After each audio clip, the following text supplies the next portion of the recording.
ओम नमो भगवते वासुदेवाय नमः। प्रिय भक्तों, भगवान श्री कृष्ण आपके जीवन में सदैव खुशियों का वास रखें, आपका जीवन सदैव खुशियों से महकता रहे। इसी के साथ में आज के वीडियो की शुरुआत करते हैं। हिंदू पंचांग के अनुसार फाल्गुन मास के शुक्ल पक्ष की एकादशी तिथि को अमल की एकादशी कहा जाता है। इसे आंवला एकादशी भी कहते हैं। इस दिन भगवान विष्णु की विधिवत पूजा करने के साथ साथ व्रत रखने का विधान है। इसके अलावा आमल की एकादशी के दिन आंवला के पेड़ की पूजा करने से तथा इसका सेवन करने से तमाम सुखों की प्राप्ति होती है और हर एक कष्ट से निजात मिलती है। तो सबसे पहले हम सुनेंगे आज इसकी पूजा का शुभ मुहूर्त और व्रत कथा। तो देखिए, फाल्गुन माह के शुक्ल पक्ष की एकादशी तिथि का प्रारंभ 20 मार्च 2024 को सुबह 12:21 से हो रहा है और एकादशी तिथि समाप्त होगी 21 मार्च 2024 को सुबह 2:22 पर। ऐसे भी पूजा का मुहूर्त रहेगा 20 मार्च को सुबह 6:25 से 9:27 तक और व्रत के पारण का समय रहेगा 21 मार्च 2024 को दोपहर 1:41 से शाम 4:07 तक। तो ये तो रही व्रत के मुहूर्त की बात और व्रत के बारे में थोड़ी सी जानकारी। अब हम जो व्रत कथा जो है उसको सुनने वाले हैं। तो व्रत कथा को थोड़ा ध्यान से सुनेगा। कोई भी हमारे सनातन धर्म में व्रत जो है वो कथा के बिना संपूर्ण नहीं होता है। तो चलिए शुरू करते हैं। 88,000 ऋषियों को संबोधित करते हुए सूत जी ने कहा, विप्रो, प्राचीन काल की बात है। महान राजा मांधाता ने वशिष्ठ जी से पूछा, हे वशिष्ठ जी, यदि आप मुझ पर प्रसन्न हैं तो ऐसे व्रत का विधान बताने की कृपा करें जिससे मेरा कल्याण हो। महर्षि वशिष्ठ ने कहा, हे राजन, सब व्रतों से उत्तम और अंत में मोक्ष देने वाला आमल की एकादशी का व्रत है। राजा मांधाता ने कहा, हे ऋषि श्रेष्ठ, इस आमल की एकादशी के व्रत की उत्पत्ति कैसे हुई? इस व्रत के करने का क्या विधान है? हे वेदों के ज्ञाता, कृपा करके यह सब वृतांत मुझे बताने। महर्षि वशिष्ठ ने कहा, हे राजन, मैं तुम्हारे समक्ष विस्तार से इस व्रत का वृत्तांत कहता हूँ। यह व्रत फाल्गुन मास के शुक्ल पक्ष में होता है। इस व्रत के प्रभाव से सभी पाप समूल नष्ट हो जाते हैं। इस व्रत का पुण्य 1 सहस्त्र गोदान के फल के समान है। आंवले की महत्ता उसके गुणों के अतिरिक्त इस बात में भी है कि इसकी उत्पत्ति भगवान विष्णु के श्रीमुख से हुई है। अब मैं आपको एक पौराणिक कथा सुनाता हूँ, ध्यानपूर्वक सुनो। प्राचीन समय में वैदिक नाम का एक नगर था। उस नगर में ब्राह्मण, वैश्य, क्षत्रिय, शूद्र चारों वर्ण के मनुष्य प्रसन्नतापूर्वक निवास करते थे। नगर में सदैव वेद ध्वनि गूंजा करती थी। उस नगर में कोई भी पापी, दुराचारी, नास्तिक आदि न था। उस नगर में चैत्रथ नामक चंद्रवंशी राजा राज्य करता था। वह उच्च कोटि का विद्वान तथा धार्मिक प्रवृत्ति का व्यक्ति था। उसके राज्य में कोई भी निर्धन एवं लोभी नहीं था। उस राज्य के सभी लोग भगवान विष्णु के अनन्य भक्त थे। वहाँ के छोटे बड़े सभी निवासी प्रत्येक एकादशी का व्रत उपवास करते थे। एक बार फाल्गुन माह के शुक्ल पक्ष की आमल की नामक एकादशी आई। उस दिन राजा एवं प्रत्येक प्रजाजन, वृद्ध से बालक तक ने आनंद पूर्वक उस एकादशी का उपवास किया। राजा अपनी प्रजा के साथ मंदिर में जाकर कलश स्थापित करके तथा धूप, दीप, नैवेद्य, पंचरत्न, छत्र आदि से धात्री का पूजन करने लगा। वे सभी धात्री की इस प्रकार स्तुति करने लगे, हे धात्री, आप ब्रह्म स्वरूप हैं, आप ब्रह्मा जी द्वारा उत्पन्न हो तथा सभी पापों को नष्ट करने वाली हो। आपको नमस्कार है। आप मेरा आदर स्वीकार करो। आप श्री रामचंद्र के द्वारा सम्मानित हैं। मैं आपसे प्रार्थना करता हूँ, मेरे सभी पापों का हरण करो। उस मंदिर में रात को सभी ने जागरण किया। रात के समय उस स्थान पर एक बहेली आया। वह महापापी एवं दुराचारी था। अपने कुटुंब का पालन वह जीव हिंसा करके करता था। वह भूख प्यास से अत्यंत व्याकुल था। कुछ भोजन पाने की इच्छा से वह मंदिर के एक कोने में बैठ गया। उस स्थान पर बैठकर वह भगवान विष्णु की कथा एवं एकादशी का महात्म्य सुनने लगा।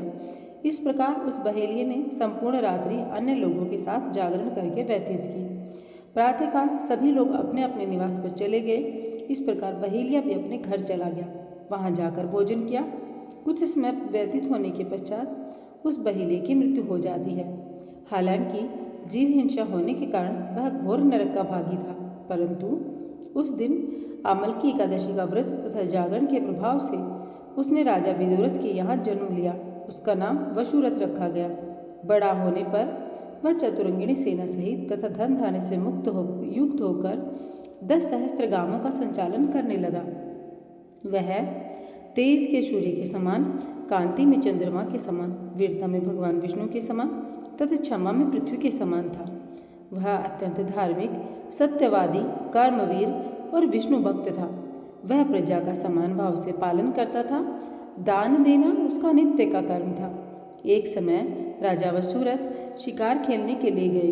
दैवयोग से वह वन का रास्ता भटक गए और दिशा का ज्ञान न होने के कारण उसी वन में एक वृक्ष के नीचे सो गए। कुछ समय पश्चात पहाड़ी डाकू वहां आए और राजा को अकेला देखकर मारो मारो चिल्लाते हुए राजा वशुरथ की ओर दौड़े। वह डाकू कहने लगे, इस दुष्ट राजा ने हमारे माता पिता, पुत्र पौत्र आदि समस्त संबंधियों को मारा है तथा देश से निकाल दिया। अब हम इसे मारकर अपने अपमान का बदला लेंगे। इतना कहकर वे डाकू राजा को मारने लगे और उस पर अस्त्र शस्त्र का प्रहार करने लगे। डाकुओं के वह अस्त्र शस्त्र राजा के शरीर को स्पर्श होते ही नष्ट होने लगे तथा राजा को वह शस्त्र पुष्पों के समान प्रतीत होने लगे। कुछ समय पश्चात प्रभु इच्छा से उन डाकुओं के अस्त्र शस्त्र उन्हीं पर प्रहार होने लगे, जिससे वे सभी डाकू मूर्छित हो गए। उसी समय राजा के शरीर से एक दिव्य देवी प्रकट हुई। वह देवी अत्यंत सुंदर थी तथा सुंदर वस्त्रों और आभूषणों से अलंकृत थी। उसकी भ्रुकटी टेढ़ी थी। उसके नेत्रों से क्रोध की भीषण लपटें निकल रही थी। उस समय वे लपटें काल के समान प्रतीत हो रही थी। उसने देखते ही देखते उन सभी डाकुओं का समूल नाश कर दिया। नींद से उठने पर राजा ने वहां अनेक डाकुओं को मृत देखा। वह सोचने लगा, किसने इन्हें मारा? इस वन में कौन मेरा हितैषी रहता है? राजा वशुरथ ऐसा विचार कर ही रहा था कि उसी समय आकाशवाणी हुई, हे राजन, इस संसार में भगवान विष्णु के अतिरिक्त तेरी रक्षा कौन कर सकता है? इस आकाशवाणी को सुनकर राजा ने भगवान विष्णु को स्मरण कर उन्हें प्रणाम किया। तत्पश्चात अपने नगर को वापस आ गया और सुखपूर्वक राज्य करने लगा। महर्षि वशिष्ठ ने कहा, हे राजन, यह सब अमल की एकादशी के व्रत का प्रभाव था। जो मनुष्य एक भी अमल की एकादशी का व्रत करता है वह प्रत्येक कार्य में सफल होता है तथा अंत में वैकुंठ धाम को जाता है। भगवान श्री हरि की शक्ति हमारे सभी कष्टों को हरती है। यह मनुष्य की ही नहीं अपितु देवताओं की रक्षा में भी पूर्णतया समर्थ है। इसी शक्ति के बल से भगवान विष्णु ने मधु कैटभ नाम के राक्षसों का संहार किया था। इसी शक्ति से उत्पन्ना एकादशी के रूप में मोर नामक असुर का वध करके देवताओं के कष्ट हरकर और उनको सुख प्रदान किया था। तो प्रिय भक्तों, हमने अमल की एकादशी जो है उसकी व्रत कथा सुनी। अब मैं आप लोगों के साथ में कुछ और विशेषता बताने वाली हूँ, तो आप लोगों को पूर्ण श्रद्धा भाव के साथ में सुनना है। देखिए, ये जो अपना अमल की एकादशी का व्रत है, इस व्रत की पूजा विधि में आपको कुछ अलग से करना है। आमला एकादशी के दिन सूर्योदय से पहले उठकर सभी कामों में निवृत्त होकर स्नान कर लें। इसके बाद साफ सुथरे वस्त्र धारण करें और भगवान विष्णु जी का मनन करें। आपको बता दें, अमल की एकादशी को रंगभरी एकादशी भी कहा जाता है। इस दिन आप भगवान भोलेनाथ को गुलाल और अबीर अर्पित करें। माता गौरा को भी कहा जाता है कि इस दिन भगवान भोलेनाथ माता गौरा का गौना करा करके काशी में पहली बार लेकर आए थे। तो इस एकादशी को हमेशा रंगभरी एकादशी के नाम से भी जाना जाएगा। यह उस समय पर विधान हुआ था और आज के समय में भी रंगभरी एकादशी के नाम से हम सभी भक्तजन इस एकादशी को मनाते हैं। तो अमल की एकादशी के दिन रंगभरी एकादशी भी है। तो आप लोगों को भगवान भोलेनाथ और माता गौरा का पूजन भी अगर आप करना चाहते हैं, उनका आराधना करना चाहते हैं, उनकी विशेष कृपा आप पर अवश्य बरसेगी, तो अवश्य करें। तो देखिए, सभी कामों से निवृत्त होकर स्नान करें। इसके बाद साफ सुथरे वस्त्र धारण करके भगवान विष्णु जी का मनन करते हुए व्रत का संकल्प लें। फिर पूजा प्रारंभ करें। एक लकड़ी की चौकी में पीला वस्त्र बिछाकर श्री हरि विष्णु की तस्वीर स्थापित करें। उसके बाद आचमन करने के साथ में पीला चंदन, अक्षत, फूल, माला लगाने के बाद बेसन के लड्डू, खीर आदि का भोग लगाने के साथ में जल चढ़ाएं और घी का दीपक और धूप जलाकर एकादशी व्रत के साथ में भगवान विष्णु की चालीसा और मंत्र के साथ में आरती करें। अंत में भूल चूक के लिए माफ़ी जरूर मांग लें। फिर दिन भर व्रत रखने के बाद में जो पारण का शुभ समय आप लोगों को बताया गया है, शुभ समय में व्रत का पारण करें। तो प्रिय भक्तों, आशा करती हूँ आप लोगों को वीडियो में दी गई जानकारी पसंद आई होगी।